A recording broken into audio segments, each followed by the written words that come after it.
Իդեպ սահմանադրության փոփոխության հարցը հավելյալ պահանջ է, որը ի սկզբանե չի ներառվել փաստաթղթերում եւ վկայությունն այն բանի, որ Ադրբեջանը մտադրություն չունի գնալ տևական խաղաղության եւ կայունության եւ վկայությունն այն բանի, որ սա կեղծ խաղաղություն է, որովհետեւ եթե մենք էլի այդ պահանջն էլ կատարենք, որը փաստաթղթավորված չի, Վաշինգտոնում դրա մասին ոնց որ չէին խոսել, հա, ճիշտ եմ ասում։ Այո։ Դա էլ անենք, ուրիշ պահանջ են իհայտ բերելու։ Օրինակ ինչ պահանջ, փոխանակել անկլավները։ Իդեպ ես 1 տարի առաջ էի նկատել, որ Google Map-ը փոխել է Հայաստանի եւ Ադրբեջանի տարածքային ամբողջականությունները, Արցախը Հայաստանի կազմում է, իսկ Քարքին Google Map-ով մի տարի առաջ ես նկատել էի։ Տիգրանաշենը կամ Քարքին, Տիգրանաշենը Քարքի է դառել, մի խոսքով։ Եվ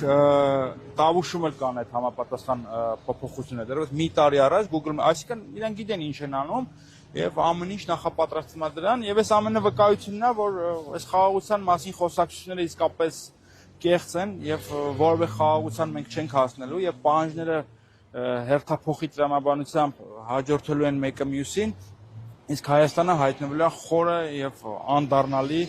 փոսի մեջ։ Իդեպ որ ասում եք, չէ, Հայաստանը ինչ սահմաններով պետք է լինի, այդ հարցի պատասխանը տվել է Նիկոլ Փաշինյանը ոչ վաղ անցյալում ՄԱԿ-ի ամբիոնից, երբ որ պարոն Ալիևին ասում էր, խնդրում եմ ցույց տվեք այն տարածքը, որով դուք մեզ ճանաչում եք։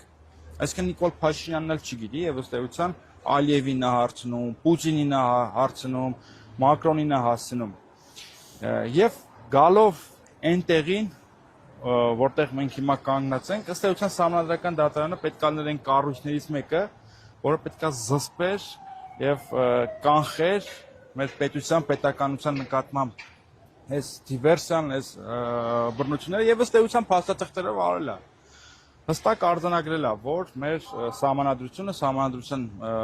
անկախության հռչակագիրը որևէ տարածքային պահանջ չի ենթադրում, հստակ բացատրել են, այդ բացատրողը կա, բայց էլի չէ, Ալիևը եւ Նիկոլ Փաշինյանը այս ամենը քննարկում են։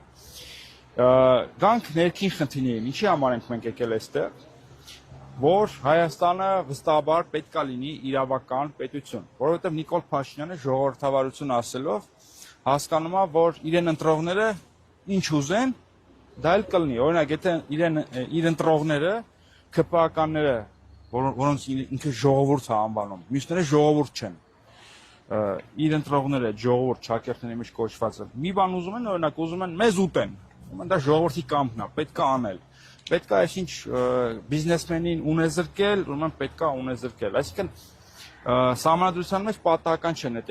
սկզբունքները մեկը մյուսին հաջորդում, որ Հայաստանը իրավական, սոցիալական, ժողովրդավարական եւ այլն։ Սրանք պատահական չեն եւ սրանք նախատեսված են մեկը մյուսին փող զսպելու համար։ Ժողովրդավարություն, այսինքն ժողովրդի իշխանություն, դա հասկանալի է, բայց ժողովրդի իշխանություն, այսինքն մեծամասնության իշխանությունը, չի կարող լինել բացարձակ եւ այն պետք է սահմանափակվի իրավական պետությամբ, այսինքն օրենքներով։ Քանի որ ինչպես Ամերիկայի հիմնադիր հայերեն են ասում, մարդիկ, քաղաքացիները հրեշտակներ չեն եւ իրենց պետք են ինստիտուտներ, օրենքներ, բայց հրեշտակներ չեն նաեւ կառավարիչները, իսկ կառավարիչներն էլ անհրաժեշտ են փող զսպող ինստիտուտներ, պարլամենտ, հա, Սահմանադրական դատարան, այսինքն որևէ մեկը որևէ տեղում հրեշտակ չի։ Դրա համար նախատեսված են այս ինստիտուտները, որ մարդը, նորմալ մարդը հանցագործ չդառնա, որովհետեւ ինչպես պատմական փորձն է ցույց տալիս, հեղափոխությունը խժռում է իր զավակներին, իսկ պետական անսպար ռեսուրսները կարող են այլասերել ցանկացած մեկի։ Հայաստանը պետք է լինի իրավական պետություն եւ այս կառույցը պետք է լինի իրավական պետության երաշխավորը։ Այս կառույցը շատ բացասական փորձառություն ունի տարիներ շարունակ, տասնամյակներ շարունակ աշկա փակել ընտրակեղծարարության, ընտրությունների կեղծման վրա եւ հիմա այս պսևդո ժողովրդավարական իրականությունում աշկա փակում նաև գործադիր իշխանության, վարչապետի, ամենաթողության, երկրի վարչապետը ամեն օր օրենք է խախտում, ռեկետի մասին է խոսում, ընտրությունների այդ թեժ փուլում գործարան խլելու մասին է խոսում։ Ուր է իրավական պետությունը, չկա իրավական պետություն, ինչ ուզում է անում է, ոնց ուզում է անում է, կնոջ է քաշ քշում, ցեմենտի գործարան է խլում, մի խոսքով գժանոց է։ Եվ մեր այստեղ լինելը շատ կարևոր է, նաև մեր պետության ապագայի տեսանկյունից եւ նորից եմ կրկնում, Հայաստանը պետք է լինի իրավական պետություն։ Թե չէ, ինչ որ մի օր Նիկոլ Փաշինյանի մտքով կարող են անցնել նաև օրինականացնել օրինակ մարդակերություն։